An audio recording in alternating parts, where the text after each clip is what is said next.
3 தமிழ் ஆட்களை கொண்டுட்டாங்க கர்நாடகாவில். உங்களெல்லாம் நல்லா ஞாபகம் இருக்குது. இப்போ தான் ரீசெண்டாக ஒரு வீடியோ நான் போட்டேன். 29 தமிழக மீனவர்களை வந்து இலங்கை ஆர்மி வந்து ஜெயிலில் போட்டாங்க அப்படின்னு சொல்லிட்டு. அதோட இது மோசமாக இருக்குது. 3 பேரை கொண்டுட்டாங்க. அவங்கள கேட்டால், கர்நாடகாவை கேட்டால் அவங்க என்ன சொல்கிறாங்க அப்படின்னா, இவங்க வந்து ஹண்டிங் பண்ண வந்ததால் சுட்டோம் அப்படின்னு சொல்லிட்டு சொல்கிறாங்க. ஆனால் இவங்க குடும்பம் என்ன சொல்லுது அப்படின்னா, ஹண்டிங்கெல்லாம் பண்ணல அப்படின்னு சொல்லிட்டு சொல்கிறாங்க. Anyway, let the investigation reveal the truth. அது மட்டும் இல்லாமல், these 3 lives are gone. They will never come again.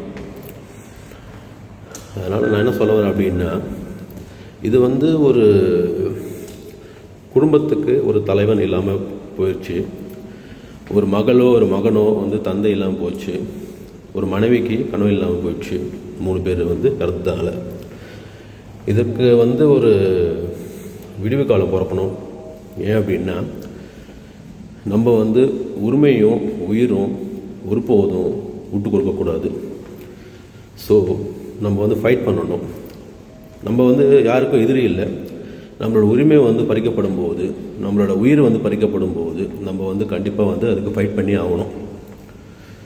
So Tamil Nadu, let's make great again.